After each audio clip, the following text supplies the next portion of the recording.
नाथ की, भगवान मंगलेश्वर महादेव की, हमारे गौरव महाराणा प्रताप की, महाराजा सूरजमल की।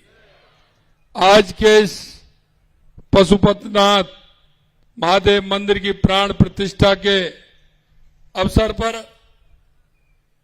मंच पर विराजमान आपके अपने, जिनको कि अभी आपने सुना, लोकप्रिय सांसद सम्मानीय सीपी जोशी जी, कैबिनेट में मेरे साथी मंत्री भाई कन्हैयालाल चौधरी जी, गौतम दत्त जी, विधायक जो अभी आपने सुना अर्जुन लाल जीनकर साहब, हमारे पार्टी के वरिष्ठ नेता और विधायक श्री चंद्र कृपलानी जी, सुरेश धाकड़ जी, चंद्रभान आज्ञा जी, उदयलाल डांगी जी, अध्यक्ष मेवाड़ जाट समाज माधव जी चौधरी साहब, भाजपा जिला अध्यक्ष चित्तौड़ मिट्टूलाल जी जाट, जिला प्रमुख राजसमंद रतन देवी जाट, अध्यक्ष मंदिर निर्माण समिति कालूराम जी जाट, संरक्षक जाट समाज जगदीश जी रणवा और हमारे पत्रीलाल जी जाट, मंच पर विराजमान सभी हमारे आगंतुक महोदय और मेरे सामने बैठे मेरे पूजा योग बुजुर्गों, नौजवान दोस्तों और मेरी माता बहनों, सबसे पहले तो मैं आप सभी के चरणों में वंदन करता हूं, अभिनंदन करता हूं, आप सभी को मैं नमन करता हूं। मैं सौभाग्यशाली हूं क्योंकि आज सोमवार का दिन है और भगवान पशुपतिनाथ महादेव जी की मूर्ति की प्राण प्रतिष्ठा है और एक साथ आप सभी के दर्शन के लाभ हुए।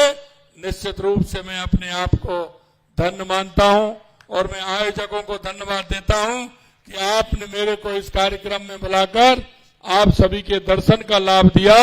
मैं आप सभी का नमन करता हूं, वंदन करता हूं, अभिनंदन करता हूं। मेरे भाई और बहनों, ये जो स्थान है ये बहुत ही पवित्र स्थान है और मैं तो आज पहली बार यहां आया हूं, लेकिन जैसे ही मैंने मंदिर दर्शन किए, मैं वहां गया, मैं आपको कहना चाहता हूं यहां की आभा ही अलग है, यहां का वातावरण ही अलग है। ये बहुत पवित्र स्थल है, बहुत पवित्र स्थल है।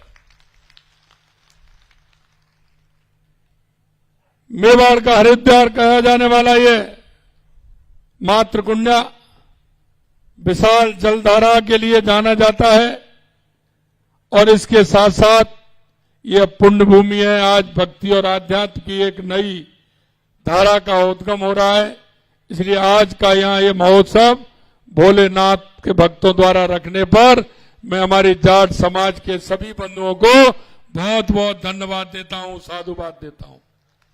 और यही हमारी खासियत है, हमारी संस्कृति को बढ़ाने के लिए और आगे हमारे विकास की समृद्धि के लिए इससे बढ़िया कोई कार्यक्रम नहीं हो सकता।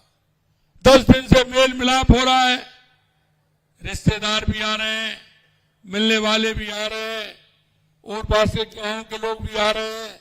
इतना बड़ा कार्यक्रम ये हमारे समाज में भाईचारा और हमारी संस्कृति को बढ़ाने का काम करता है। आज हमारे पूज्य संत मुनिजनों की बड़ी तपस्या और स्थानीय निवासियों की भक्ति भाव ने एक नया आस्था धाम स्थापित किया है और यह हमारी सनातन संस्कृति में आवश्यक भी है। और आवश्यकता इसलिए कि आज मुझे पूजनीय संतों और श्रद्धालुओं की उपस्थिति में इस भव्य पशुपतिनाथ महादेव मंदिर में मूर्ति प्राण प्रतिष्ठा के आयोजन का हिस्सा बनने का अवसर मिला है। ये मेरे लिए सौभाग्य की बात है। मुझे विश्वास है कि महादेव की असीम कृपा से पशुपतिनाथ महादेव मंदिर एक महत्वपूर्ण आस्था स्थल के रूप में उभरेगा और ये क्षेत्र आध्यात्मिक शक्ति के रूप में ये क्षेत्र जाना जाएगा।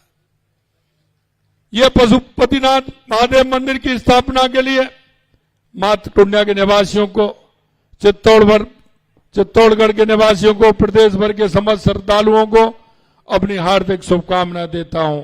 मैं पुनः अखिल मेवाड़ क्षेत्र जाट समाज महासभा का आभार प्रकट भी करता हूं, जिन्होंने मुझे इस पवित्र कार्यक्रम का हिस्सा बनने का अवसर दिया है। चित्तौड़ की धरती अत्यंत गौरवशाली है। इसे एक तरफ शौर्य और स्वाभिमान के लिए जाना जाता है, तो दूसरी तरफ भक्ति और आध्यात्म का ये प्रमुख केंद्र के रूप में जाना जाता है। इस धरती पर वीर शिरोमणि महाराणा प्रताप जैसे वीर योद्धा हुए, तो इसी धरती पर भक्ति शिरोमणि मीराबाई हुई। और यही नहीं, साथियों, मैं कहना चाहता हूं, इस मेवाड़ की धरती का कण कण में भगवान शिव बसते हैं। यहां के आध्यात्मिक क्षेत्र जब हम देखते हैं, चाहे वो सांवरिया जी हो, चाहे श्रीनाथ जी हो, एकलिंग जी हो, चाहे हमारा सीता माता अभ्यारण्य हो, त्रिपुरा सुंदरी हो, ये सभी जगह से एक ऐसा धार्मिक स्थान है जो इसको हम धार्मिक पर्यटन के रूप में भी हम इसको विकसित कर सकते हैं। इस धरा के बासिंदे जो दृढ़ राखे धर्म की ताई राखे करतार, ये कहावत यहां है, वो अपना आदर्श मानकर सदाचरण करते हैं। मित्रों, मैं एक बात और कहना चाहता हूं, ये महाराणा प्रताप की धरती है और मैं महाराजा सूरजमल की धरती से आता हूं। ये राजस्थान के अंदर ये दो पहचान ऐसी हैं, चाहे वो महाराणा प्रताप हो या महाराजा सूरजमल हो, इन्होंने हिंदू धर्म की रक्षा के लिए इन्होंने उन आदाताइयों को, मुगलों को, जिनको खदेड़ने का काम हमारे इन्होंने ही किया था। और ये हमारी धरोहर है। इन्होंने राष्ट्र के लिए अपने आप को समर्पित कर दिया और राष्ट्र की संस्कृति और विरासत के लिए अपने आप को नौछावर करते हुए, हमारी आने वाली पीढ़ियों को ध्यान में रखते हुए उन्होंने जिस तरह से हमारे राजस्थान का मान और सम्मान, गौरव बढ़ाने का काम किया है। साथियों, मंदिर एवं मूर्तियों की प्राण प्रतिष्ठा भारतीय संस्कृति एवं परंपरा का अनादिकाल में हिस्सा रही है। मंदिर आस्था के प्रतीक होने के साथ ही हमारी सामाजिक एवं सांस्कृतिक चेतना के प्रमुख केंद्र भी हैं। यहां से हमारी सांस्कृतिक चेतना और हमारी संस्कृति का उदय होता है। हमारी वास्तुशिल्प और उत्कृष्टता के दर्शन भी होते हैं। मंदिरों ने हमारी परंपरा, हमारी संस्कृति, हमारे मूल्यों को संरक्षण का काम किया है। मंदिर भारतीय सनातन संस्कृति की आत्मा है, क्योंकि इन मंदिरों के माध्यम से, देवालयों के माध्यम से, हमारे इस तरह के सांस्कृतिक केंद्रों के माध्यम से हमारी विरासत को मजबूत करने का काम हम करते हैं। आध्यात्मिक क्षेत्र में भारत की जो उपलब्धियां रही हैं, जो पहचान है, उसमें मंदिरों का बहुत बड़ा योगदान है। मैं आपसे इतना ही कहना चाहता हूं, देश के यशस्वी प्रधानमंत्री नरेंद्र मोदी जी कहते हैं कि विकास भी और विरासत भी, हमारी विरासत को भी बढ़ाना है और देश के अंदर विकास को भी करना है। आपने देखा है कि देश के यशस्वी प्रधानमंत्री नरेंद्र मोदी जी के नेतृत्व में 2014 के बाद कितना बड़ा परिवर्तन हुआ है, और वो परिवर्तन हर क्षेत्र में हुआ है। चाहे हमारे गरीब कल्याण की योजनाएं हो, विकास की योजनाएं हो, चाहे हमारे आतंकवाद, नक्सलवाद का खात्मा हो, या दुनिया में बढ़ता हुआ भारत का गौरव हो, ये आप देखते हैं। मैं आपसे इसलिए कहना चाहता हूं कि आपने देखा होगा, 1 साल पहले हमारी सरकार बनी थी और 1 साल में हमने जो संकल्प पत्र में जो वायदे किए थे, चाहे वो गरीब हो, चाहे वो किसान हो, चाहे मजदूर हो, चाहे हमारी महिला हो, चाहे हमारा युवा हो, हमारी सरकार ने हर क्षेत्र में काम किया है। मित्रों, जब हमारी सरकार बनी थी तो हम सभी ने बैठ करके योजना बनाई कि राजस्थान में सबसे महत्वपूर्ण क्या है, राजस्थान के विकास के लिए हमें क्या करना चाहिए। मैं आपको बताना चाहता हूं, हमने कहा सबसे आवश्यकता राजस्थान में पानी की है। अगर राजस्थान की इस प्यासी धरती को पानी मिलेगा तो निश्चित रूप से राजस्थान एक विकसित राजस्थान बनेगा, उत्कृष्ट राजस्थान बनेगा। और हमने कहा कि अगर किसान की जमीन को पानी मिलेगा तो ये तो मैं नहीं कह सकता कि आलू से सोना बनेगा, लेकिन ये जरूर कह सकता हूं कि इस जमीन से सोना निकलेगा, यह जरूर मैं कह सकता हूं। हमारा किसान धरती मां का सीना चीर करके अन्नदाता अन्न पैदा करता है। अगर उसको पानी मिल जाएगा तो निश्चित रूप से वो सोना पैदा करेगा, वो सोना पैदा करेगा। इसलिए मैं आपको बताना चाहता हूं, चाहे हमारी ईआरसीपी की योजना हो, चाहे हमारा यमुना जल समझौता हो, या हमारी देवास स्कीम हो, जो आधा पानी हमारा अरब सागर की तरफ जाता था, आधा पानी हमारा हिंद महासागर की तरफ आता है, आधा अरब सागर की तरफ जाता है, उसको देवास स्कीम के माध्यम से, एनीकट के माध्यम से और उसमें टनल के माध्यम से वो पानी आपके इस मातृकुंडा बांध के माध्यम से पूरे राजस्थान को पानी मिले, ये भी व्यवस्था हमने की है जिससे वो पानी यहां आ सके। और मैं इसलिए कहना चाहता हूं, हमारी इंदिरा गांधी नहर, उसके विकास के लिए हमने काम किया है। हमारे माई डैम के माध्यम से जमाई में पानी जाए, इससे हमारे पाली, जाल और सिरोही को भी पानी मिले।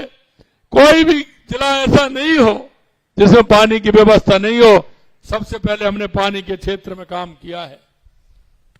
दूसरी हमारी आवश्यकता थी, और वो आवश्यकता ये थी कि हमारे किसान को बिजली अगर मिलेगी तो हमारी सिंचाई ठीक प्रकार से होगी। इसलिए हमने आते ही 2,24,000 करोड़ रुपए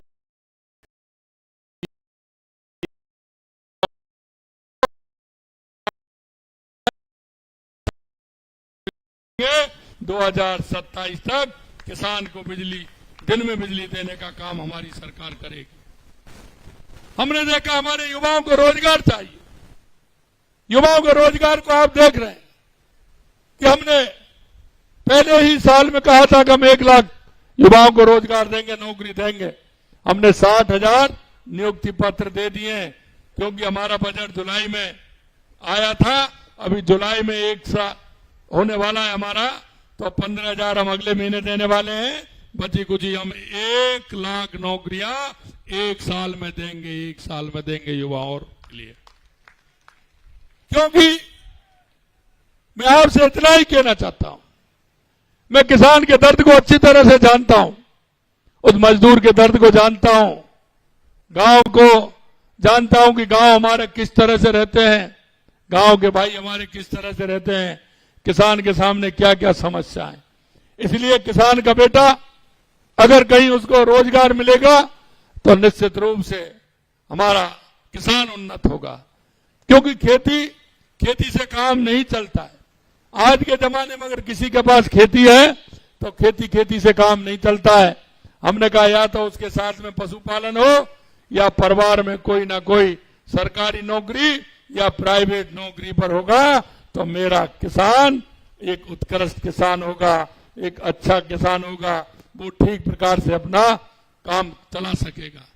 मेरे भाई और बहनों, हमने जो हमारे संकल्प पत्र में वायदे किए थे, हमने आज हम कह सकते हैं कि संकल्प पत्र हमारा 5 साल के लिए था, लेकिन 50 से 55% हमने हमारे संकल्प पत्र को पूरा किया है।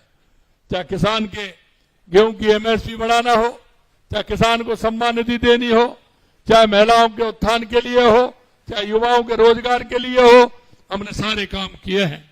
मैं आपके अगर यहां बताऊंगा तो आपके यहां के विकास कार्यों की लेकर के आया हूं। एमएलए साहब बता रहे थे कि 1,000 करोड़ रुपए से ज्यादा आपकी विधानसभा को मिला है। मैं आपको कहना चाहता हूं, ये आपका विधायक बहुत होशियार है।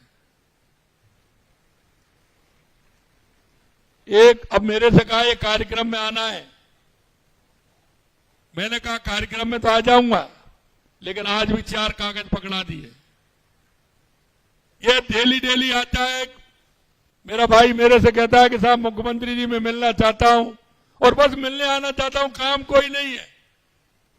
लेकिन जब आता है मेरे पास तो 4-6 कागज विधानसभा के लेकर के आता है।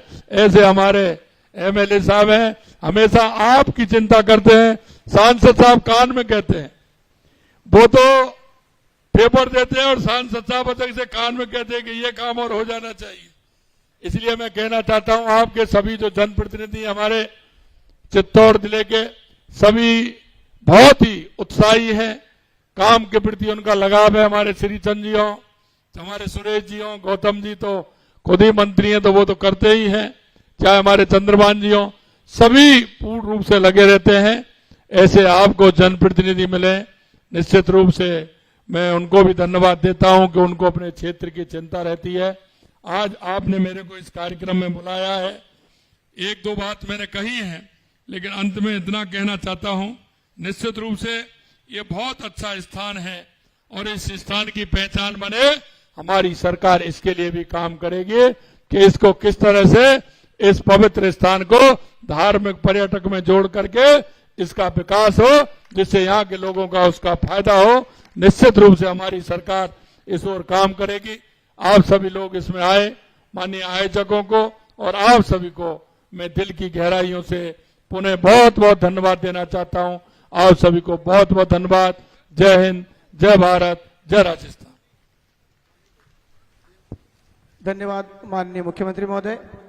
मैं आभार ज्ञापन के लिए मंच पर आमंत्रित करना चाहूंगा श्री मिठूलाल जी जाट साहब, जिलाध्यक्ष भारतीय जनता पार्टी चित्तौड़गढ़ एवं जिलाध्यक्ष जाट समाज।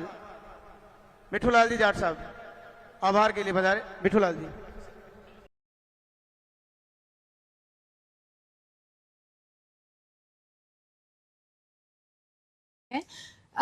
Fried food, sugar